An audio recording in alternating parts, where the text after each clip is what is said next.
ಡಿ.ಕೆ. ಸುರೇಶ್ ಅವರೇ ಗೆಲ್ಲೋದು ಅಂತ. ಕುಮಾರಸ್ವಾಮಿ ಅವರು ಮತ್ತೆ ಬಿಜೆಪಿ ಅವರು ಸೇರ್ಕೊಂಡು ಡಾಕ್ಟರ್ ತಗೊಂಡ್ ಬಿಟ್ಟಿದ್ದಾರೆ. ಬಟ್ ಡಾಕ್ಟರ್ ಗೆಲ್ಲೋದು 100% ಸುಳ್ಳು. 55,000 ಕೋಟಿ ಖರ್ಚಾಗ್ತಾ ಇದೆ. ಇದನ್ನ ನಿಭಾಯಿಸಿಕೊಂಡು 6 ತಿಂಗಳಿಂದ ಕೊಟ್ಕೊಂಡ್ ಬರ್ತಾ ಇದಾರಲ್ಲ. ಇಷ್ಟೆಲ್ಲ ಗ್ಯಾರಂಟಿಗಳು ತಗೊಂಡು ಬಿಜೆಪಿಗೆ ಯಾಕೆ ಓಟ್ ಹಾಕ್ಬೇಕು? ನಮ್ಮ ತೆರಿಗೆ ನಮ್ಮ ಹಕ್ಕು ಕೊಡಿ ಅಂತ ಗಟ್ಟಿಯಾಗಿ ಕೇಳಿ ಅಂತ ಗಂಡಸು ಯಾರನ್ನ ಇದ್ರು ಅಂದ್ರೆ ಕರ್ನಾಟಕದಲ್ಲಿ ಅದು ಡಿ.ಕೆ. ಸುರೇಶ್ ಅವರು ಮಾತ್ರ. ಸುರೇಶ್ ಅವರು ಇದ್ರೆ ಇನ್ನು ಮತ್ತೆ ಸಂಸತ್ನಲ್ಲಿ ಮತ್ತೆ ಪ್ರಶ್ನೆ ಮಾಡ್ತಾರೆ. ಬಿಜೆಪಿ ಅವರು ಜೆಡಿಎಸ್ ಅವರು ತಂತ್ರಗಾರಿಕೆ ಮಾಡಿ ಇವತ್ತು ಡಿ.ಕೆ. ಸುರೇಶ್ ಅವ್ರನ್ನ ಸೋಲ್ಸ್ಬೇಕಂತ ಡಾಕ್ಟರ್ ಮಂಜುನಾಥ್ ಅವರು ವೈಟ್ ಕಲರ್ ಅಂತ ಕರ್ಕೊಂಡ್ ನಿಲ್ಸಿದ್ದಾರೆ. 8 ತಾಲೂಕಲ್ಲಿ 28 ಲಕ್ಷ ಜನ ವೋಟರ್ಸ್ ನ ಇವ್ರು ಮುಟ್ಟಕ್ಕಾಗುತ್ತಾ? ಮುರತ್ನ ಹೇಳ್ತಾರೆ ಡಾಕ್ಟರ್ ಸೆಥೋಸ್ಕೋಪ್ ಇಟ್ಕೊಂಡೇ ಗೆದ್ದು ಬಿಡ್ತಾರೆ. ಇವ್ರಿಗೆ 75 ಲಕ್ಷ ಆಪರೇಷನ್ ಮಾಡಿದ್ದಾರೆ ಅಂತ ಹೇಳ್ತಾರೆ. ಅವ್ರಿಗೇನ್ ತಲೆ ಇದೆಯಾ? ಬರೀ ಸುಳ್ಳು. 75 ಲಕ್ಷ ಆಪರೇಷನ್ ಹೆಂಗ್ ಮಾಡಕ್ಕಾಗುತ್ತೆ? ಬಿಜೆಪಿ ಅವರು ಏನೇ ಬಡ್ಕೊಳ್ಳಿ ಅವ್ರ ಕತೆ ಅಷ್ಟೇ. ನಮ್ಮ ಕಾಂಗ್ರೆಸ್ ಒಳ ಜಾಗದಲ್ಲಿ ಒಂದ್ 2-3 ಸೀಟ್ ಅವ್ರು ಗೆಲ್ತ್ಕೊಬಹುದು. ಅಷ್ಟು ಬಿಟ್ರೆ ಬಿಜೆಪಿ ಅವರು 28, 29 ಆ ಗೆಲ್ಲ ಸೀನ್ ಎಲ್ಲ ಇಲ್ಲ. ಗೆದ್ದ ಮೇಲೆ ಈ ಸರಿ ವಿಜೇಂದ್ರನ್ ಕತೆನೂ ಗೊತ್ತಾಗುತ್ತೆ, ಕುಮಾರಸ್ವಾಮಿ ಅವ್ರ ಕತೆನೂ ಗೊತ್ತಾಗುತ್ತೆ ಜನಕ್ಕೆ. ನಮಸ್ಕಾರ ವೀಕ್ಷಕರೇ, ಕರ್ನಾಟಕ ಟಿವಿಯ ಲೋಕಸಭಾ ಚುನಾವಣಾ ಸಂಚಾರ. ಬೆಂಗಳೂರು ಗ್ರಾಮಾಂತರ ಕ್ಷೇತ್ರದಲ್ಲಿ ಡಾಕ್ಟರ್ CN ಮಂಜುನಾಥ್ ವರ್ಸಸ್ ಸಂಸದರಾಗಿರುವಂಥ ಡಿ.ಕೆ. ಸುರೇಶ್ ಕರ್ನಾಟಕದ 28 ಲೋಕಸಭಾ ಕ್ಷೇತ್ರಗಳಲ್ಲೂ ಅತಿ ಹೆಚ್ಚು ಹೈ ವೋಲ್ಟೇಜ್ ಅಖಾಡ ಬೆಂಗಳೂರು ಗ್ರಾಮಾಂತರ. ನಾವೀಗ ಬೆಂಗಳೂರು ಗ್ರಾಮಾಂತರದ ಆನೇಕಲ್ ವಿಧಾನಸಭಾ ಕ್ಷೇತ್ರದಲ್ಲಿದ್ದೀವಿ. ಇಲ್ಲಿನ ಮತದಾರನೇ ಕೇಳೋಣ ಹೇಗಿದೆ ಏನು ಲೆಕ್ಕಾಚಾರ ಅಂತ. ಸರ್ ನಮಸ್ತೆ, ನಿಮ್ಮ ಹೆಸರು? ನಮಸ್ತೆ, ನನ್ನ ಹೆಸರು ಅಂಬರೀಶ್ ಅಂದ್ಬಿಟ್ಟು. ಓಕೆ, ಏನು ಮಾಡ್ತೀರಾ? ನಾನು ಆನೇಕಲ್ ಕ್ಷೇತ್ರದ ಒಬ್ಬ ಮತದಾರ. ನಂದು ಬಿಸ್ನೆಸ್ ಇದೆ, ನಂದೇ ಒಂದು ಬಿಸ್ನೆಸ್ ಇದೆ. ನಾನು ಆನೇಕಲ್ ಕ್ಷೇತ್ರದಲ್ಲಿದ್ದೀನಿ. ಓಕೆ, ಸೊ ಹಂಗಾಗಿ ಹೇಗೆ ನಡೀತಾ ಇದೆ ಬೆಂಗಳೂರು ಗ್ರಾಮಾಂತರ ಈ ಸಲ? ಬೆಂಗಳೂರು ಗ್ರಾಮಾಂತರ ಅಂದರೆ ಮಾಧ್ಯಮದಲ್ಲಿ ತೋರಿಸಿದಷ್ಟು ಏನು ಟಫ್ ಏನಿಲ್ಲ. ಮಾಧ್ಯಮದವರೇ ಒಂಥರ ತೋರಿಸ್ತಾ ಇದ್ದಾರೆ. ಬಟ್ ನಾನು ಮತದಾರ ಆಗಿರೋದ್ರಿಂದ ನನಗೆ ಗೊತ್ತು ಬೆಂಗಳೂರು ಗ್ರಾಮಾಂತರದಲ್ಲಿ 100ಕ್ಕೆ 1000% ಡಿ.ಕೆ. ಸುರೇಶ್ ಅವರೇ ಗೆಲ್ಲೋದು ಅಂತ. ಯಾವ ಕಾರಣಗಳೇನು ಸರ್? ಕಾರಣಗಳು ಯಾಕಪ್ಪ ಅಂದರೆ ಈಗ ಡಿ.ಕೆ. ಸುರೇಶ್ ಅವರು ಈ ತಾಲೂಕಾಗಲಿ ಈ ಗ್ರಾಮಾಂತರಕ್ಕೆ ಆಗಲಿ ಮಾಡಿರುವಂಥ ಕೆಲಸಗಳು, ಅವರು ದಿನನಿತ್ಯ ಜನಗಳ ಜೊತೆ ಓಡಾಡೋಂಥ ಒಂದು ಅವರ ಸ್ವಭಾವ ಎಲ್ಲರಿಗೂ ನೇರವಾಗಿ ಸಿಕ್ಕುವಂಥ ಒಂದು ಒಳ್ಳೆಯ ವ್ಯಕ್ತಿ. ಈ ವ್ಯಕ್ತಿ ಆರಿಸಿ ಬಂದರೆ ಈ ಕ್ಷೇತ್ರ ಅಭಿವೃದ್ಧಿಗೆ ಒಳ್ಳೆಯದಾಗುತ್ತೆ ಅಂತ ಎಲ್ಲ ಮತದಾರರು ಮತ್ತು ಎಲ್ಲ ತಾಲೂಕಿನ ಜನ ಮತ್ತು ಈ ಗ್ರಾಮಾಂತರ ಲೋಕಸಭಾ ಅಲ್ಲಿ ಬರುವಂಥ ಎಲ್ಲ MLAಗಳಿಗೂ ಅನುಕೂಲ ಆಗುತ್ತೆ. ಆ ನಿಟ್ಟಿನಲ್ಲಿ ಇವತ್ತು ಡಿ.ಕೆ. ಸುರೇಶ್ ಅವರು ಗೆಲ್ಲಬೇಕು ಅಂತ ಇಡೀ ಬೆಂಗಳೂರು ಗ್ರಾಮಾಂತರ ಜನ ಇಷ್ಟಪಡ್ತಾ ಇದ್ದಾರೆ. 2 ಸಲ ಪೂರ್ಣಾವಧಿ ಸಂಸದರಾಗಿದ್ದಾರೆ. ಅದಕ್ಕೆ ಮುಂಚೆ ಒಂದು ಸಲ ಬೈ ಎಲೆಕ್ಷನ್ನು. ಈಗ 4ನೇ ಬಾರಿಗೆ ಚುನಾವಣೆ ಅಖಾಡಕ್ಕಿಳಿತಿದ್ದಾರೆ. ಅವ್ರಿಗೆ ಚುನಾವಣೆ ಏನು ಹೊಸ್ತೇನಲ್ಲ. ಡಿ.ಕೆ. ಶಿವಕುಮಾರ್ ಅವ್ರ ಎಲೆಕ್ಷನ್ನು ಸಾಕಷ್ಟು ನೋಡಿದ್ದಾರೆ. ಆದರೆ ಎದುರಾಳಿ ಈ ಬಾರಿ ಒಂದಷ್ಟು ವೈಟ್ ಕಾಲರು, ಡಾಕ್ಟ್ರು ಮಂಜುನಾಥ್, ಒಂದಷ್ಟು ಜನ ಪಾಸಿಟಿವ್ ಆಗಿ ಮಾತಾಡ್ತಿದ್ದಾರೆ. ಒಂದಷ್ಟು ಜನ ಡಾಕ್ಟ್ರಿಗೆ ರಾಜಕೀಯ ಬೇಡವಾಗಿತ್ತು ಅಂತಾರೆ. ಒಂದು ವೇಳೆ ರಾಜಕೀಯ ಬೇಕಿದ್ದರೂ ಬೆಂಗಳೂರು ಗ್ರಾಮಾಂತರ ಬೇಡವಾಗಿತ್ತು ಅಂತಾರೆ. ಒಂದಷ್ಟು ಜನ ಇಲ್ಲ ಡಾಕ್ಟ್ರೇ ಗೆದ್ದು ಬಿಡ್ತಾರೆ, ಈ ಸಲ ತೋರಿಸ್ತೀವಿ ಪವರು ಅಂತ BJP ಅವರು ಅಂತಾರೆ. ನೀವೇನಂತೀರ? ಇಲ್ಲ, ನಾನು ಡಾಕ್ಟ್ರು ಅಂತ ಹೇಳೋದಕ್ಕಿಂತ ಮುಂಚೆ ನಾನು ಪ್ರಧಾನಮಂತ್ರಿಗಳಿಗೆ, ಈಗ ಡಾಕ್ಟರ್ ಗೆದ್ದರೆ ಪ್ರಧಾನಮಂತ್ರಿ ನರೇಂದ್ರ ಮೋದಿ ಅವ್ರಿಗೆ ಅನುಕೂಲ ಆಗುತ್ತೆ. ನರೇಂದ್ರ ಮೋದಿ ಅವರು ದೇಶಕ್ಕೆ ಏನು ಮಾಡಿದ್ರು ಅಂತ ನಾನು ತಮ್ಮಲ್ಲಿ ಕೇಳೋಕ್ಕೆ ಇಷ್ಟಪಡ್ತೀನಿ. 2014ರಲ್ಲಿ ಪ್ರಧಾನಮಂತ್ರಿ ಆಗಿದ್ದಕ್ಕಿಂತ ಮುಂಚೆ ಅವರು ಚುನಾವಣೆ ಅಸ್ತ್ರ ಏನಾಗಿತ್ತು ನಾವೆಲ್ಲ ಒಂದು ಬ್ಯಾನರ್ಗಳಲ್ಲಿ ನೋಡ್ತಾ ಇದ್ವಿ. ಮೊದಲು 2014ರಲ್ಲಿ ಸಾಕಪ್ಪ ಸಾಕು ಬೆಲೆ ಏರಿಕೆ ಅಂತ ಎಲ್ಲ ಕಡೆ ದೊಡ್ಡ ದೊಡ್ಡ ಹೋರ್ಡಿಂಗ್ಸ್ ಆಗ್ತಾಯಿದ್ರು. ಈ ಬೆಲೆ ಏರಿಕೆಗೆ ಸೂಕ್ತವಾದ ನಾವು ನಿರ್ಧಾರ ತೊಗೊಬೇಕು. ಸಾಕಪ್ಪ ಸಾಕು ಈ ಬೆಲೆ ಏರಿಕೆ, ನಮಗೆ ಸಾಕಾಗಿದೆ ಬೆಲೆ ಏರಿಕೆ. ಪ್ರಧಾನಮಂತ್ರಿ ನರೇಂದ್ರ ಮೋದಿ ಪ್ರಧಾನಮಂತ್ರಿ ಆದರೆ 100 ದಿನದಲ್ಲಿ ಬೆಲೆ ಏರಿಕೆನ ನಾನು ಇಳಿಸ್ತೀನಿ ಅಂತ ಹೇಳಿದ್ರು. ಇಳಿಸಿದ್ರಾ? ಇಳಿಸಿಲ್ಲ. ಆಮೇಲೆ ಬೆಲೆ ಏರಿಕೆ ಒಂದೇ ಅಂತಲ್ಲ, ಆಮೇಲೆ ಎಲ್ಲ ಬೆಲೆ ಏರಿಕೆಯಿಂದ ಎಲ್ಲ ವಸ್ತುಗಳು ಗಗನಕ್ಕೇರಿತ್ತು. ರೂಪಾಯಿ ಮೌಲ್ಯ ಗಗನಕ್ಕೇರಿತ್ತು. ಡಾಲರು, ಪೆಟ್ರೋಲು, ಡೀಸೆಲ್ಲು, ನಮ್ಮ ಪ್ರತಿನಿತ್ಯದ ಅಡುಗೆ ವಸ್ತುಗಳಿರ್ಬೋದು ಎಲ್ಲನೂ ಗಗನಕ್ಕೇರಿಬಿಟ್ಟಿತ್ತು. ಆವಾಗ ನರೇಂದ್ರ ಮೋದಿ ಅವರು ಏನು ಹೇಳ್ತಾ ಇದ್ರು, ನಮ್ಮ ದೇಶದ ಆಗಿನ PM ವೀಕ್ ಆಗಿದ್ದಾರೆ. ಡಾಕ್ಟರ್ ಮನಮೋಹನ್ ಸಿಂಗ್ ವೀಕ್ ಆಗಿದ್ದಾರೆ. ಅದರಿಂದ ನಮ್ಮ ರೂಪಾಯಿ ಮೌಲ್ಯ ವೀಕ್ ಆಗಿದೆ. ಈ ವೀಕ್ ಆಗಿರೋಂಥ ಒಂದು ಪ್ರಧಾನಮಂತ್ರಿನ ನಾವು ಕಿತ್ತಾಕಬೇಕು. ನಾನು ಸ್ಟ್ರಾಂಗ್ ಇದ್ದೀನಿ, ನಾನು ಬಂದ ಮೇಲೆ ನಮ್ಮ ರೂಪಾಯಿ ಮೌಲ್ಯನ ಸ್ಟ್ರಾಂಗ್ ಮಾಡ್ತೀನಿ. ರೂಪಾಯಿ ಮೌಲ್ಯ ಸ್ಟ್ರಾಂಗ್ ಆದಾಗ ಬೆಲೆ ಏರಿಕೆ ಕಡಿಮೆ ಆಗುತ್ತೆ. ಡಾಲರು ಆವಾಗ 56 ರೂಪಾಯಿಂದ 60 ರೂಪಾಯಿ ಒಳಗಡೆ ಇತ್ತು. ನಾನು ಬಂದರೆ 30 ರೂಪಾಯಿ ಮಾಡ್ತೀನಿ ಅಂದರು. ಡೀಸೆಲ್ 60 ರೂಪಾಯಿ ಇತ್ತು. ನಾನು ಬಂದರೆ 25ರಿಂದ 30 ರೂಪಾಯಿ ಮಾಡ್ತೀನಿ ಅಂದರು. ಪೆಟ್ರೋಲು ಆವಾಗ 65 ರೂಪಾಯಿ ಇತ್ತು. ನಾನು ಬಂದುಬಿಟ್ರೆ 25ರಿಂದ 30 ರೂಪಾಯಿ ಪೆಟ್ರೋಲ್ ಮಾಡಿಬಿಡ್ತೀನಿ ಅಂದರು. ಅಕ್ಕಿ, ಬೇಳೆ, ಇನ್ನೊಂದು ಗ್ಯಾಸು ಅವೆಲ್ಲ ಆವಾಗ 350-400 ರೂಪಾಯಿ ಇತ್ತು. ನಾನು ಬಂದಮೇಲೆ ಅದನ್ನೆಲ್ಲ 250 ರೂಪಾಯಿ ಮಾಡಿಬಿಡ್ತೀನಿ ಅಂದರು. ಮಾಡಿದ್ರಾ? ಮಾಡಿಲ್ಲ. ಆಮೇಲೆ ನಾವೆಲ್ಲ ಈಗ ಬುರಾದಿಂದಲ್ಲಿದ್ದೀವಿ, ಕೆಟ್ಟ ದಿನಗಳನ್ನು ಅನುಭವಿಸ್ತಾ ಇದ್ದೀವಿ. ಅಚ್ಛೇ ದಿನಾಯಗ ಅಂತ ಹೇಳಿದ್ರು. ಅಚ್ಛೇ ದಿನ ಬಂತಾ? ಬಂದಿಲ್ಲ. ಅಚ್ಛೇ ದಿನ ಯಾರಿಗೆ ಬಂತು? ಅಂಬಾನಿಗೆ ಬಂತು, ಅದಾನಿಗೆ ಬಂತು, ದೊಡ್ಡ ದೊಡ್ಡ ಉದ್ಯಮಿಗಳಿಗೆ ಅಚ್ಚೇ ದಿನ ಬಂತು. ಬಡವರಿಗೆಲ್ಲ ಅಚ್ಚೇ ದಿನ ಬಂತು, ಶ್ರೀಸಾಮಾನ್ಯರಿಗೆಲ್ಲ ಅಚ್ಚೇ ದಿನ ಬಂತು, ಓಟ್ ಹಾಕಿದವ್ರಿಗೆಲ್ಲ ಅಚ್ಚೇ ದಿನ ಬಂದಿಲ್ಲ. ಹೀಗಾಗಿ ಪ್ರಧಾನಮಂತ್ರಿಗಳು ಹೇಳಿದ ಕೆಲಸದಲ್ಲಿ ಯಾವುದೂ ಮಾಡಿಲ್ಲ. ಆಮೇಲೆ ನಾನು ಗೆದ್ದ ತಕ್ಷಣ 100 ಸ್ಮಾರ್ಟ್ ಸಿಟಿಗಳು ಮಾಡ್ತೀನಿ ಅಂತ ಹೇಳಿದ್ರು. ನೀವೇ ಹೇಳಿ, ಮಾಧ್ಯಮದವ್ರ ಸ್ನೇಹಿತರು ನೀವು ಇದ್ದೀರಲ್ಲ, ಯಾವ ಸ್ಮಾರ್ಟ್ ಸಿಟಿ ಚೆನ್ನಾಗಿದೆ ಹೇಳಿ. 100 ಸ್ಮಾರ್ಟ್ ಸಿಟಿನಲ್ಲಿ ಯಾವ ಸ್ಮಾರ್ಟ್ ಸಿಟಿ ಕಟ್ಟಿದ್ದಾರೆ, ಯಾವ ಸ್ಮಾರ್ಟ್ ಸಿಟಿಗೆ ಚೆನ್ನಾಗಿದೆ ಹೇಳಿ. ಆಮೇಲೆ ಅವರು 2 ಕೋಟಿ ಉದ್ಯೋಗ ಕೊಡ್ತೀನಿ ಅಂತ ಹೇಳಿದ್ರು. ಯಾವ್ದಾರ ಉದ್ಯೋಗ ಕೊಟ್ಟಿದ್ದಾರಾ? 2 ಕೋಟಿ ಅಲ್ಲ, 1 ಕೋಟಿ ಕೊಟ್ರಾ? ಹೋಗ್ಲಿ, ಲಕ್ಷಗಳು ಉದ್ಯೋಗ ಕೊಟ್ರಾ? ಎಷ್ಟೋ ಕಂಪ್ನಿಗಳು ಪ್ರಧಾನಮಂತ್ರಿ ನರೇಂದ್ರ ಮೋದಿ ಆದಮೇಲೆ ಎಷ್ಟೋ ಸಣ್ಣ ಪುಟ್ಟ ಕಂಪ್ನಿಗಳೆಲ್ಲ ಮುಚ್ಚೋಗ್ಬಿಡ್ತು ಬೆಲೆ ಇರೋಕ್ಕೆ. ಆಮೇಲೆ ಇಲ್ಲಿ ಏನೋ ಅವರು ಸರ್ವಾಗಿ ಹಾಕಿಲ್ಲ, ಅವ್ರಿಗೆ ಟ್ಯಾಕ್ಸು, GST ಎಲ್ಲ ಜಾಸ್ತಿ ಆಗಿಬಿಟ್ಟು ಬೆಲೆ ಏರಿಕೆಯಿಂದ ಜಾಸ್ತಿ ಆಗಿ ಎಷ್ಟೋ ಕಂಪ್ನಿಗಳು ಹೋಗ್ಬಿಡ್ತು. ಎಷ್ಟೋ IT-BT ಕಂಪ್ನಿಗಳು, ಬೆಂಗಳೂರು ಮೊದಲು IT city, capital city, IT capital, silicon capital. ಬೆಂಗಳೂರಿಗೆ ಮೊದಲು ಇಲ್ಲ, ಕರ್ನಾಟಕ ಇರ್ಬೋದು, ಭಾರತಕ್ಕೆ ಇರ್ಬೋದು, ಎಷ್ಟು ದೇಶಗಳಿಂದ ದೊಡ್ಡ ದೊಡ್ಡ ಪ್ರೈಮ್ ಮಿನಿಸ್ಟರ್ಗಳು ಬರ್ತಾಯಿದ್ರು ಕರ್ನಾಟಕಕ್ಕೆ, ಬೆಂಗಳೂರಿಗೆ. ಈ ನರೇಂದ್ರ ಮೋದಿಯವರು ಪ್ರೈಮ್ ಮಿನಿಸ್ಟರ್ ಆದಮೇಲೆ ಯಾವುದಾನ ಒಂದು ಹೊರದೇಶದಿಂದ ಬಂದು ನಮ್ಗೆ ಯಾರು ಹೂಡಿಕೆ ಮಾಡಿದಾರಾ? ಹೂಡಿಕೆ ಮಾಡಿಲ್ಲ. ಹೇಳಿ, ನೀವು ಹೇಳಿ ಮಾಧ್ಯಮದವರು, ನಮ್ಗೆ ಅಚ್ಚೇ ದಿನ ಬಂತಾ? 2 ಕೋಟಿ ಉದ್ಯೋಗ ಸೃಷ್ಟಿ ಆಯಿತಾ? ಹೋಗ್ಲಿ, ಕಪ್ಪು ಹಣ ಎಲ್ಲ ತೊಗೊಂಬಂದ್ಬಿಡ್ತೀನಿ ಅಂತ ಹೇಳಿದ್ರು. ಕಪ್ಪು ಹಣನ ತೊಗೊಂಬಂದ್ರ? ಕಪ್ಪು ಹಣ ತೊಗೊಂಬಂದು ಎಲ್ರಿಗೂ 15 ಲಕ್ಷ ಕೊಡ್ತೀನಿ ಅಂದರು. 15 ಲಕ್ಷ ಬೇಡ, ಹೋಗ್ಲಿ 5 ಲಕ್ಷ ಕೊಟ್ರಾ? 5 ಲಕ್ಷ ಕೊಡೋದು ಬೇಡ, ಕಪ್ಪು ಹಣ ತೊಗೊಂಬಂದು ಜನಕ್ಕೆ ಏನಾರ ಉದ್ಧಾರ ಮಾಡಿದ್ರ? ಜನಕ್ಕೆ ಏನಾರ ಅನುಕೂಲ ಮಾಡಿಕೊಟ್ರಾ? ಈ ಥರ ಬರೀ ಸುಳ್ಳುಗಳು ಹೇಳ್ಕೊಂಬಂದರು ಎಲ್ಲರೂ. ಆಮೇಲೆ ನಾನು ಎಲ್ಲರನ್ನೂ ಒಂದೇ ಸಮ ಮಾಡಿಬಿಡ್ತೀನಿ ಅಂದರು. ನದಿಗಳೆಲ್ಲ ಜೋಡಣೆ ಮಾಡ್ತೀನಿ ಅಂತ ಹೇಳಿದ್ರು. ನದಿಗಳು ಜೋಡಣೆ ಮಾಡಿದ್ರ? ಗಂಗಾನ ಕ್ಲೀನ್ ಮಾಡಿಬಿಡ್ತೀನಿ ಅಂತ ಹೇಳಿದ್ರು. ಗಂಗಾ ಕ್ಲೀನ್ ಆಯಿತಾ? ಆಗಿಲ್ಲ. ಅವ್ರು ಬೆಂಗಳೂರು ಬಂದಾಗ ಹೇಳ್ತಾರೆ ಬೆಂಗಳೂರನ್ನ ನಾನು ಸಿಂಗಾಪುರ್ ಮಾಡ್ತೀನಿ ಅಂದರು. ಸಿಂಗಾಪುರ್ ಆಯಿತಾ? ಆಗಿಲ್ಲ. ಮೈಸೂರಿಗೆ ಬಂದಾಗ ಹೇಳ್ತಾರೆ ಮೈಸೂರನ್ನ ನಾನು ಪ್ಯಾರಿಸ್ ಮಾಡಿಬಿಡ್ತೀನಿ ಅಂದರು. ಪ್ಯಾರಿಸ್ ಆಯಿತಾ? ಆಗಿಲ್ಲ. ಬರೀ ಸುಳ್ಳುಗಳು ಹೇಳ್ಕೊಂಡು ಜನಗಳಿಗೆ ಯಾಮಾರಿಸ್ಕೊಂಡು ಭಾವನಾತ್ಮಕವಾಗಿ ಅವ್ರನ್ನ ಹಿಂದೂ ಮುಸ್ಲಿಂ ಅಂತ ಹೊಡೆದಾಡೋದು, ಇಲ್ಲ ಇನ್ನೊಂದು ಮತ್ತೊಂದು, ನಾನು ದೇಶ ಅನ್ನೋದು, ಮಿಲ್ಟ್ರಿ ಅನ್ನೋದು ಅಂತ ಹೇಳ್ಕೊಂಡು ಜನಗಳನ್ನ ಯಾಮಾರಿಸ್ಕೊಂಡು, ಇವಾಗ ಏನೋ ನಾನು ಸ್ಟ್ರಾಂಗು ಅಂದ್ಕೊಂಡು ದೇಶ ತುಂಬ ಸ್ಟ್ರಾಂಗ್ ಇದೆ ಅಂತ ಹೇಳ್ತಾರೆ. ಇವಾಗ ನೋಡಿ, ಅಲ್ಲಿ ಹೋಗಿ ನೋಡಿ, ಲಡಾಖಲ್ಲಿ ಎಷ್ಟು ಚೀನಾದವರು ಎಷ್ಟು ಆಕ್ರಮಣ ಮಾಡ್ಕೊಂಡಿದ್ದಾರೆ ಜಾಗನ. ಇವರು ಸ್ಟ್ರಾಂಗ್ ಇದ್ದಾರಲ್ಲ, ಇವರು ಹೋಗಿ ಯಾವತ್ತನ ಹೋಗಿ ಅಲ್ಲಿ ನೋಡಿದಾರಾ? ಮಣಿಪುರ ಹಚ್ಕೊಂಡು ಉರಿತಾ ಇತ್ತು, ಮಣಿಪುರಕ್ಕೆ ಹೋಗಿ ನೋಡಿದ್ರ? ರೈತರು ಹೋರಾಟ ಮಾಡ್ತಾಯಿದ್ರು, ಯಾವತ್ತನ್ನ ರೈತರನ್ನ ಹೋಗಿ ಮಾತಾಡ್ಸಿಲ್ಲ. ರೈತರನ್ನ ಗೂಂಡಾಗಳಂದ್ರು, ರೈತರನ್ನ ಗೋಲಿಬಾರ್ ಮಾಡಿದ್ರು. 2,000 ಜನಕ್ಕೆ ಹೆಚ್ಚು ರೈತರು ಸತ್ತೋಗ್ಬಿಟ್ರು. ರೈತರು ಡೆಲ್ಲಿಗೆ ಬರಬಾರ್ದು ಅಂದ್ಬಿಟ್ಟು ಎಲ್ಲ ರೋಡ್ಗಳು ಹಳ್ಳ ತೆಗೆದ್ರು, ಬ್ಯಾರಿಕೇಡ್ಗಳು ಹಾಕಿದ್ರು, ಪೊಲೀಸವ್ರನ್ನ ಹಾಕಿದ್ರು, ಇಷ್ಟೆಲ್ಲ ತೊಂದರೆ ಕೊಟ್ಟರು. ಇವರು ಪ್ರೈಮ್ ಮಿನಿಸ್ಟ್ರು ರೈತರ ಕಷ್ಟ ಕೇಳಲ್ಲ, ಬಡವ್ರ ಕಷ್ಟ ಕೇಳಲ್ಲ, ಒಬ್ಬರು ಜನಸಾಮಾನ್ಯರ ಕಷ್ಟ ಕೇಳಲ್ಲ. ಇಂಥ ಪ್ರೈಮ್ ಮಿನಿಸ್ಟ್ರು ಯಾಕೆ ಬೇಕು ಈ ದೇಶಕ್ಕೆ? ಹೇಳಿ, ನೀವು ಮಾಧ್ಯಮದವ್ರು ಹೇಳಿ.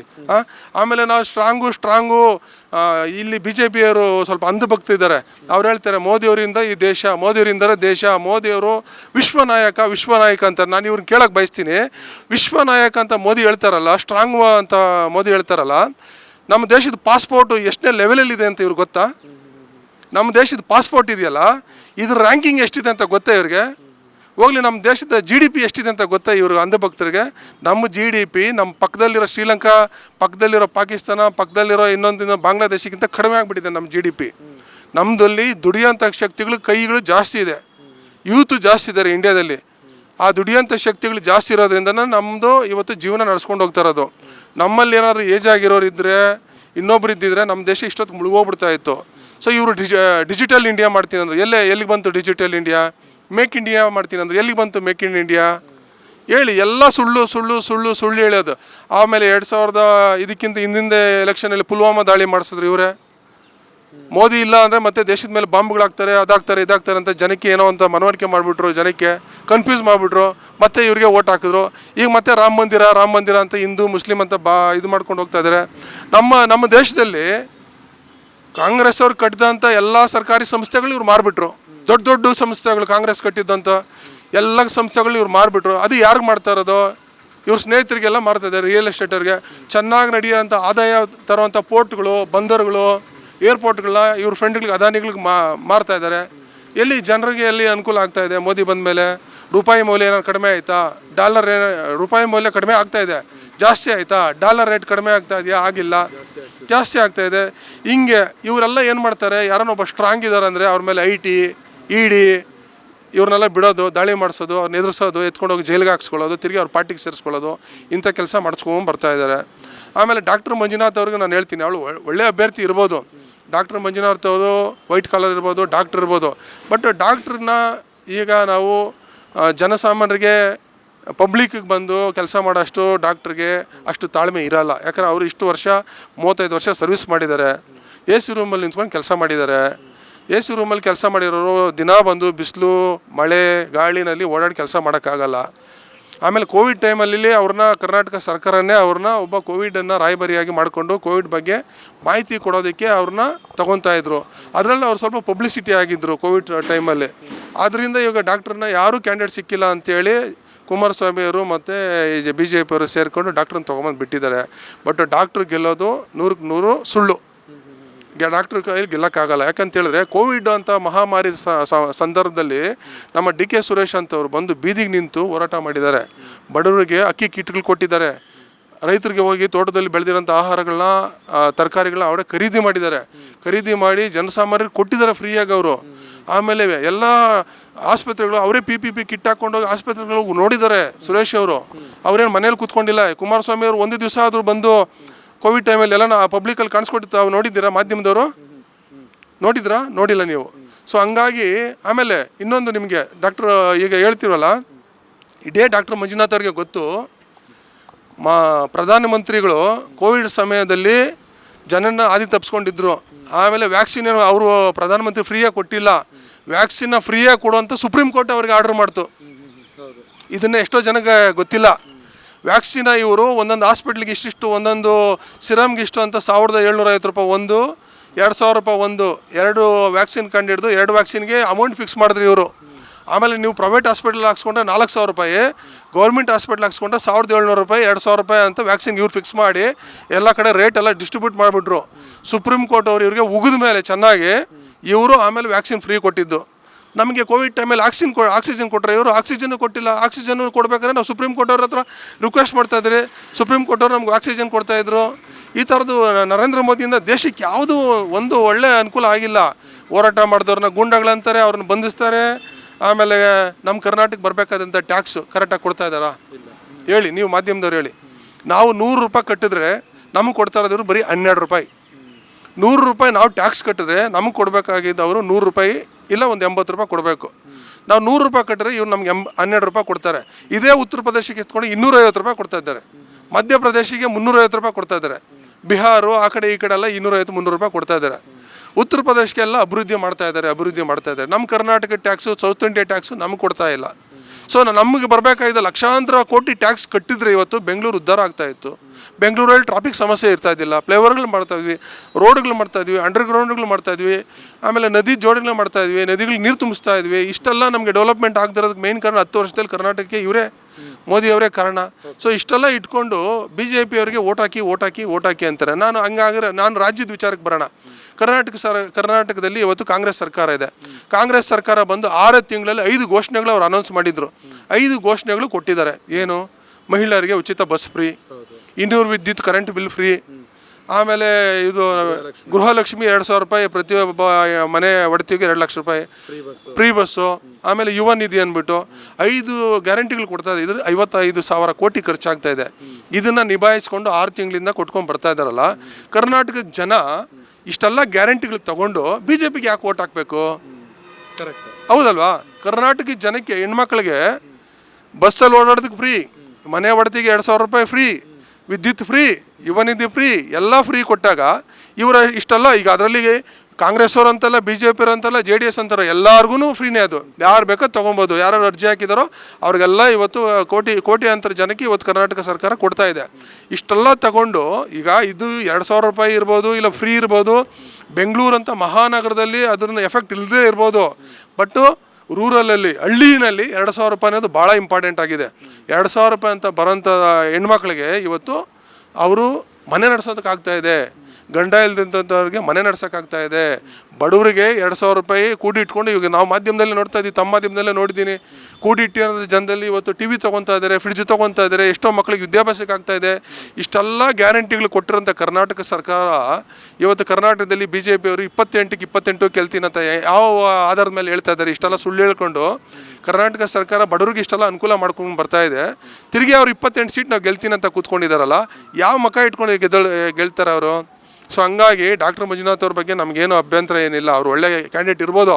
ಬಟ್ ಅವರು ಹಾಸನದಲ್ಲಿ ಹಾಕೊಬೋದಾಗಿತ್ತು. ಹಾಸನದಲ್ಲಿ ಅವ್ರದ್ದು JDS ಇತ್ತು, ಭದ್ರಕೋಟೆ ಅಂತ ಹೇಳ್ತಾಯಿದ್ರು. ದೇವೇಗೌಡರು ಅಲ್ಲಿಂದನೇ ಗೆದ್ದು ಪ್ರಧಾನಮಂತ್ರಿ ಆಗಿದ್ದರು. ಕುಮಾರಸ್ವಾಮಿ ಅಲ್ಲೇ ಗೆದ್ದಿದ್ರು, ರೇವಣ್ಣವ್ರು ಗೆದ್ದಿದ್ರು, ಅವ್ರ ಮಗ ಪ್ರಜ್ವಲ್ ಗೆದ್ದಿದ್ರು. ಅವರು ಹಾಸನದವ್ರು ಆಗಿರೋದ್ರಿಂದ ಹಾಸನದಲ್ಲೇ ಗೆಲ್ಬೋದಾಗಿತ್ತು, ಇಲ್ಲ ಹೋಗ್ಬೋದಾಗಿತ್ತು. ಇಲ್ಲಿ ಯಾಕೆ ನಮ್ಮ DK ಸುರೇಶ್ ಅವ್ರ ಮೇಲೆ ಬಂದರು? ಸೊ ಇದು DK ಸುರೇಶ್ ಅವ್ರನ್ನ ಸೋಲಿಸೋದಕ್ಕೆ ಕರ್ನಾಟಕದವ್ರದ್ದೆಲ್ಲ ಸಂಚು. DK ಸುರೇಶ್ ಅವರು ಸಂಸತ್ನಲ್ಲಿ ಇವತ್ತು ನಮ್ಮ ತೆರಿಗೆ ನಮ್ಮ ಹಕ್ಕು ಅಂತ ಕೇಳ್ತಾ ಇದ್ದಾರೆ. ನಮ್ಮ ತೆರಿಗೆ ನಮ್ಮ ಹಕ್ಕು, ನಮಗೆ ಬರಬೇಕಾಗಿದ್ದ ನಮ್ಮ ತೆರಿಗೆ ಕೊಡಿ ಅಂತ ಗಟ್ಟಿಯಾಗಿ ಕೇಳಿ ಅಂತ ಗಂಡಸು ಯಾರನ್ನ ಇದ್ರು ಅಂದರೆ ಕರ್ನಾಟಕದಲ್ಲಿ ಅದು DK ಸುರೇಶ್ ಅವ್ರು ಮಾತ್ರ. ಆ DK ಸುರೇಶ್ ಅವರು ಸಂಸತ್ತಲ್ಲಿ ಕೇಳಿದ್ದಕ್ಕೆ ಮೋದಿಯವ್ರಿಗೂ ಅವಮಾನ ಆಗಿದೆ, ಆಮೇಲೆ ಹೋಮ್ ಮಿನಿಸ್ಟರ್ ಆಗಿರುವಂಥ ಅಮಿತ್ ಶಾಗೂ ಅವಮಾನ ಆಗಿದೆ, ನಿರ್ಮಲಾ ಸೀತಾರಾಮನ್ ಅವ್ರಿಗೂ ಅವಮಾನ ಆಗಿದೆ. ಅದನ್ನು ಅನುಮಾನನ ಮರೆಮಚ್ಚೋದಕ್ಕೆ ಅವರು 4 ಪ್ರೆಸ್ ಮೀಟ್ ಮಾಡಿದ್ರು. ನಾ ಕರ್ನಾಟಕ ಕೊಡಬೇಕಾಗಿದ್ದೆಲ್ಲ ಕೊಟ್ಬಿಟ್ಟಿದ್ದೀವಿ ಅಂತ ಸುಳ್ಳು ಹೇಳ್ತಾ ಇದ್ದಾರೆ. ನೇರ ಚರ್ಚೆಗೆ ಬನ್ನಿ ಅಂದರೆ ಬರ್ತಾ ಇಲ್ಲ. ಹಾಗಾಗಿ ಸುರೇಶ್ ಅವರು ಇದ್ದರೆ ಇನ್ನೂ ಮತ್ತೆ ಸಂಸತ್ನಲ್ಲಿ ಮತ್ತೆ ಪ್ರಶ್ನೆ ಮಾಡ್ತಾರೆ. ಅವ್ರು ಹೇಗಾದರೂ ಮಾಡಿ ಇಲ್ಲೇ ಸೋಲಿಸ್ಬಿಡೋಣ ಅಂತ ಹೇಳ್ಬಿಟ್ಟು ಈ BJP ಅವರು JDS ಅವರು ತಂತ್ರಗಾರಿಕೆ ಮಾಡಿ ಇವತ್ತು DK ಸುರೇಶ್ ಅವ್ರನ್ನ ಸೋಲಿಸ್ಬೇಕಂತ ಡಾಕ್ಟರ್ ಮಂಜುನಾಥ್ ಅವರು ವೈಟ್ ಕಲರ್ ಅಂತ ಕರ್ಕೊಂಬಂದು ನಿಲ್ಲಿಸಿದ್ದಾರೆ. ಮಂಜುನಾಥ್ ಅವ್ರಿಗೆ ಯಾವುದೇ ತಾಲೂಕಲ್ಲಿ ಎಷ್ಟೆಷ್ಟು ಜನ ಇದ್ದಾರೆ ಅಂತ ಗೊತ್ತಾ? ಯಾವ್ಯಾವ ತಾಲೂಕಲ್ಲಿ ಏನೇನು ಸಮಸ್ಯೆ ಇದೆ ಅಂತ ಗೊತ್ತಾ? ಇಲ್ಲಿ 8 ತಾಲೂಕಿದ್ದು 28 ಲಕ್ಷ ಜನ ವೋಟರ್ಸ್ ಇದ್ದಾರೆ. 8 ತಾಲೂಕಲ್ಲಿ 28 ಲಕ್ಷ ಜನ ವೋಟರ್ಸ್ನ ಇವ್ರು ಮುಟ್ಟೋಕ್ಕಾಗುತ್ತಾ? ಇಲ್ಲ ಎಲ್ಲ ತಾಲೂಕಲ್ಲಿ ಹೋಗಿ ಯಾವ ಸಮಸ್ಯೆ ಇದೆ ಅಂತ ಅರ್ತ್ಕೊಳ್ಳೋಕ್ಕಾಗುತ್ತಾ? ಇವ್ರು ಅರ್ತ್ಕೊಳ್ಳೋಕ್ಕೆ 15 ವರ್ಷ ಬೇಕು. ಇವ್ರ ತಾಲೂಕಿನ ಸಮಸ್ಯೆ ಅರ್ತ್ಕೊಳ್ಳೋಕ್ಕೆ 15 ವರ್ಷ ಬೇಕು. ಇವರು ಹೋಗಿ ಆಮೇಲೆ ಅಲ್ಲಿ ಹೋಗ್ತಾರೆ, ಮಂಡ್ಯದಲ್ಲಿ ಕುಮಾರಸ್ವಾಮಿ ಈ ಸರಿ ಮಂತ್ರಿ ಆಗ್ತಾರೆ ಅಂತಾರೆ. ಇಲ್ಲಿ ಬರ್ತಾರೆ ಡಾಕ್ಟ್ರು ಈ ಸರಿ ಮಂತ್ರಿ ಆಗ್ಬಿಡ್ತಾರೆ ಅಂತಾರೆ. ಏನು ಮೋದಿಯವ್ರು ಹೇಳಿದ್ರಾ ಕುಮಾರಸ್ವಾಮಿನ ಮಂತ್ರಿ ಮಾಡ್ತೀನಂತ?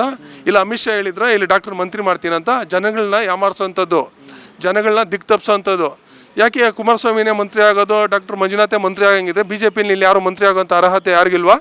ಸೊ BJP ಅವ್ರು ಏನು ಮಾಡ್ತಾಯಿದ್ರೆ ತನ್ನ ಸೋಲನ್ನ ತಾನು ಒಪ್ಕೊತಾ ಇದ್ದಾರೆ. ನಮ್ಮಲ್ಲಿ ಮಂತ್ರಿ ಆಗೋ ಯೋಗ್ಯತೆ ಯಾರಿಗಿಲ್ಲ, ನೀವು ಕುಮಾರಸ್ವಾಮಿ ಗೆಲ್ಸ್ಕೊಟ್ರೆ ಅಂದರೆ ಸುಳ್ಳು.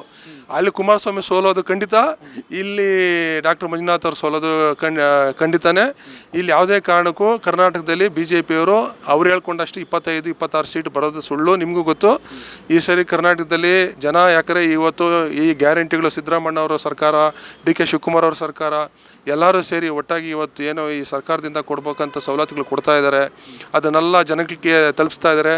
ಜನಗಳು ಈ ಸರ್ಕಾರದಲ್ಲಿ ಬರೋಂಥ ಲಾಭಗಳೆಲ್ಲ ಪಡೆದಿರೋಂಥವ್ರು ಆ ಋಣ ತೀರಿಸ್ತಾರೆ. ಹಾಗಾಗಿ ಈ ಸರಿ ಖಂಡಿತ ಸುರೇಶ್ ಅಣ್ಣವರು ಗೆಲ್ಲೋದ್ರಲ್ಲಿ ಯಾವುದೋ ಸಂಶಯ ಇಲ್ಲ. ಆಮೇಲೆ ನೀವು ಇನ್ನೊಂದು ಯೋಚನೆ ಮಾಡಿ, PM ಮೋದಿ ಫಂಡ್ ಅಂತ ಮಾಡಲ್ಲ, ಮೋದಿ ಕೇರ್ ಫಂಡು ಏನಾಯ್ತು? ಅದು ಲಕ್ಷಾಂತರ ರೂಪಾಯಿ ಕೋಟ್ಯಾಂತರ ರೂಪಾಯಿ ದುಡ್ಡು ಬಂತು. ಸುಮಾರು ದೊಡ್ಡ CSR ಫಂಡ್ಸಲ್ಲಿ ಉದ್ಯಮಿಗಳೆಲ್ಲ ಕೊಟ್ಬಿಟ್ರು. ಆ ದುಡ್ಡು ಏನಾಯ್ತು ಅಂತ ಇದುವರೆಗೂ ಗೊತ್ತಿಲ್ಲ. ಸೊ ಮೋದಿಯವ್ರನ್ನ ಯಾರೂ ಪ್ರಶ್ನೆ ಮಾಡೋಂಗಿಲ್ಲ ಇವತ್ತವರೆಗೂ. ಯಾವುದು ಮಾಧ್ಯಮದವ್ರು ಅವ್ರ ಹತ್ರ ಹೋಗೋಕ್ಕೆ ಆಗಲ್ಲ. ಸೊ ಇಂಥ ಒಬ್ಬ ಹಿಟ್ಲರ್ ಆಗಿರೋಂಥ ಮೋದಿನ ಗೆಲ್ಲಿಸೋದ್ರಲ್ಲಿ ಯಾವುದೇ ಲಾಭ ಇಲ್ಲ, ದೇಶಕ್ಕೆ ನಷ್ಟ. ಸೊ ಒಳ್ಳೆ ವಿದ್ಯಾವಂತರು ಯಾರನ್ನ ಬರಲಿ, ಪ್ರಧಾನಿಗಳಾಗಲಿ. ಆಮೇಲೆ ಇಲ್ಲಿ ಮಂಜುನಾಥ್ ಅವರು ಸಹ ಗೆಲ್ಲೋಂಥ ಯಾವುದೇ ಲಕ್ಷಣಗಳಿಲ್ಲ. BJP 1000 ಬಡ್ಕೊಳ್ಳಿ, 1000 ಹೇಳ್ಕೊಳ್ಳಿ. ಅವರು ಅಂದರು BJPಯವರು ಹೆಂಗಾಗಿದ್ದಾರೆ ಅಂದರೆ ಅಂದ್ರಾಗ್ಬಿಟ್ಟಾರೆ. ಇವತ್ತು ರಾಜರಾಜೇಶ್ವರಿ ನಗರದಲ್ಲಿ MLA ಶಾಸಕರು ಹೇಳ್ತಾರೆ ಡಾಕ್ಟರ್ ಮಂಜುನಾಥ್ ಅವರು 75 ಲಕ್ಷ ಆಪರೇಷನ್ ಮಾಡಿದ್ದಾರೆ ಅಂತ. ಮುನಿರತ್ನವ್ರು ಹೇಳ್ತಾರಲ್ಲ, ನೀವು ಮಾಧ್ಯಮದಲ್ಲಿ ನೋಡಿ, 75 ಲಕ್ಷ ಆಪರೇಷನ್ ಒಬ್ಬ ಮಂಜುನಾಥ್ ಹೆಂಗೆ ಮಾಡೋಕ್ಕಾಗುತ್ತೆ? 35 ವರ್ಷ ಸರ್ವಿಸ್ ಅವ್ರದ್ದು. 1 ವರ್ಷಕ್ಕೆ 365 ದಿವಸ, 10 ವರ್ಷಕ್ಕೆ ಎಷ್ಟಾಯ್ತು? 3665 ದಿನ ಇಂಟು 2 ಎಷ್ಟಾಯ್ತು? 10,000. 12,000 ದಿನ ಕೆಲಸ ಮಾಡಿರೋದು. ಅದ್ರ ರಜೆಗಳೆಷ್ಟು, ಭಾನುವಾರಗಳೆಷ್ಟು, ಗೌರ್ಮೆಂಟ್ ಹಾಲಿಡೇಗಳೆಷ್ಟು, ಹಬ್ಬಗಳೆಷ್ಟು, ಇವರೆಲ್ಲ ಸೇರಿಸ್ಕೊಂಡ್ಬಿಟ್ಟು ಎಷ್ಟು ಲಕ್ಷ ಆಪ್ರೇಷನ್ ಮಾಡೋಕ್ಕಾಗುತ್ತೆ? ಮುನಿರತ್ನ ಹೇಳ್ತಾರೆ ಡಾಕ್ಟ್ರು ಸೆಥೋಸ್ಕೋಪ್ ಇಟ್ಕೊಂಡೇ ಗೆದ್ದುಬಿಡ್ತಾರೆ. ಇದುವರೆಗೂ 75 ಲಕ್ಷ ಆಪ್ರೇಷನ್ ಮಾಡಿದ್ದಾರೆ ಅಂತ ಹೇಳ್ತಾರೆ. ಅವ್ರಿಗೇನು ತಲೆ ಇದೆಯಾ? ಬರೀ ಸುಳ್ಳು. BJP ಅಂದರೆ ಸುಳ್ಳು. 75 ಲಕ್ಷ ಆಪ್ರೇಷನ್ ಹೆಂಗೆ ಮಾಡೋಕ್ಕಾಗುತ್ತೆ? ಇಲ್ಲೇ ಪಕ್ಕದಲ್ಲೇ ನಾರಾಯಣ ಹೃದಯ ಹಾಸ್ಪಿಟ್ಲ್ ಇದೆ, ದೇವಿ ಶೆಟ್ಟಿ ಇದ್ದಾರೆ, ಅವ್ರನ್ನ ಕೇಳಿ ಎಷ್ಟು ಆಪ್ರೇಷನ್ ಮಾಡ್ಬೋದು ಅಂತ. ಎಷ್ಟೇ ದೊಡ್ಡ ಡಾಕ್ಟ್ರ್ ಆಗಿದ್ರು ಒಂದು 8,000 to 9,000 ಆಪ್ರೇಷನ್ ಮಾಡ್ಬೋದು. ಇಲ್ಲ ಇವರು ಮಾನಿಟ್ರಲ್ಲಿ ಮಾಡಿದ್ರೆ ಅಮ್ಮಮ್ಮಂತ ಒಂದು 50,000 to 60,000 ಆಪ್ರೇಷನ್ಸ್ ಇವ್ರು ಮಾನಿಟ್ರು ಅಂದರೆ ಇವ್ರನ್ನ ಗಣನೆ ತೊಗೊಂಡು ಮಾಡಿದ್ರೆ. ಸೊ ಬರೀ ಸುಳ್ಳು ಹೇಳ್ಕೊಂಡು ಜನನ ದಾರಿ ತಪ್ಪಿಸೋಂಥ ಪಕ್ಷ BJP ಪಕ್ಷ. ಈ ಪಕ್ಷಕ್ಕೆ ಓಟ್ ಹಾಕೋದು ದೇಶಕ್ಕೆ ಯಾವುದೇ ಅನುಕೂಲ ಇಲ್ಲ, ಬರೀ ದುರದೃಷ್ಟಕರ. ಸೊ ಇದು ದೇಶದಲ್ಲಿ ಜನಗಳನ್ನ ಒಂಥರ ಮಂಕು ಬುದ್ಧಿ ಹೆಚ್ಚಿಬಿಟ್ಟಿದ್ದಾರೆ.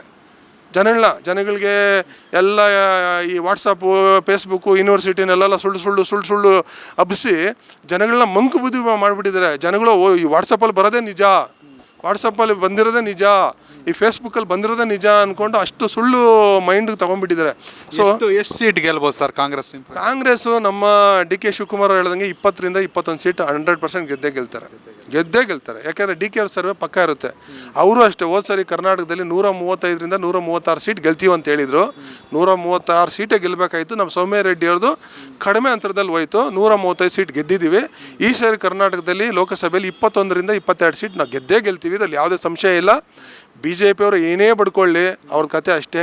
ಯಾವ ಒಂದು ನಮ್ಮ ಕಾಂಗ್ರೆಸ್ ಒಳ ಜಾಗದಲ್ಲಿ ಒಂದು 2-3 ಸೀಟ್ ಅವ್ರು ಗೆಲ್ತ್ಕೊಬೋದು. ಅಷ್ಟು ಬಿಟ್ಟರೆ BJP ಅವರು 28, 29 ಆ ಗೆಲ್ಲೋ ಸೀನೆಲ್ಲ ಇಲ್ಲ. ಗೆದ್ದ ಮೇಲೆ ಈ ಸರಿ ವಿಜೇಂದ್ರನ ಕಥೆನೂ ಗೊತ್ತಾಗುತ್ತೆ, ಕುಮಾರಸ್ವಾಮಿ ಅವ್ರ ಕಥೆನೂ ಗೊತ್ತಾಗುತ್ತೆ ಜನಕ್ಕೆ. ವೀಕ್ಷಕರೇ, ಇದು ಅಂಬರೀಷ್ ಅಲ್ಲ, ಅಂಬರೀಷ್ ಅವರ ಮಾತು ಮೋದಿ ಅಥವಾ ಹಿಂದುತ್ವ ಇವೆಲ್ಲ ಕೇವಲ ಅಂಧ ಭಕ್ತರು, ಅಭಿವೃದ್ಧಿಯಲ್ಲಿ ಏನಿಲ್ಲ. BJP ಅವರು ಮೋದಿ ಮುಖ ನೋಡಿಕೊಂಡು ಓಟ್ ಕೇಳ್ತಿದ್ದಾರೆ. ಆದರೆ ಕಾಂಗ್ರೆಸ್ ಅವರು ಈ ಕ್ಷೇತ್ರದಲ್ಲಿ DK ಸುರೇಶ್ ಅವರ ಅಭಿವೃದ್ಧಿ ಕೆಲಸವನ್ನು ನೋಡಿಕೊಂಡು ಓಟ್ ಹಾಕ್ತೀವಿ ಅಂತ ಸಜ್ಜಾಗಿದ್ದಾರೆ. ಹೀಗಾಗಿ ಕಾಂಗ್ರೆಸ್ ಗೆಲ್ಲುತ್ತೆ ಅನ್ನೋದು ಅವ್ರ ಮಾತು. ನೀವು ಕೂಡ ವಿಡಿಯೋ ನೋಡ್ತೀರಾ, ನಿಮ್ಮ ಸಂಸದರು ಯಾರಾಗಬೇಕು ಬೆಂಗಳೂರು ಗ್ರಾಮಾಂತರ ಸಂಸದರು ಅನ್ನೋದನ್ನ ಕಾಮೆಂಟ್ ಮಾಡಿ. ಧನ್ಯವಾದಗಳು. ಕ್ಯಾಮ್ರಾ ಪರ್ಸನ್ ಶಶಿ ಜೊತೆ ಯೋಗೇಶ್, ಕರ್ನಾಟಕ TV, ಆನೇಕಲ್. ಜನ ಪ್ರತಿದಿನ ಟೈಮ್ ಸರಿಯಾಗಿ ಊಟ ಮಾಡ್ತಾರೋ ಬಿಡ್ತಾರೋ, ಆದರೆ ಪೊಲಿಟಿಕಲ್ ಟ್ರೆಂಡ್ ಏನಿದೆ ಅಂತ ಪ್ರತಿದಿನ ಪ್ರತಿ ಕ್ಷಣ ಕಾಯ್ತಿರ್ತಾರೆ. ಕರ್ನಾಟಕದ ಅಖಾಡದಲ್ಲಿ ಯಾವ ಅಭ್ಯರ್ಥಿ ಅಬ್ಬರಿಸಿದ್ರು ಮತ್ಯಾವ ಅಭ್ಯರ್ಥಿ ತತ್ತರಿಸಿದ್ರು ಅಂತ ನೋಡೋಕೆ ಕಾತರದಿಂದ ಕಾಯ್ತಿರ್ತಾರೆ.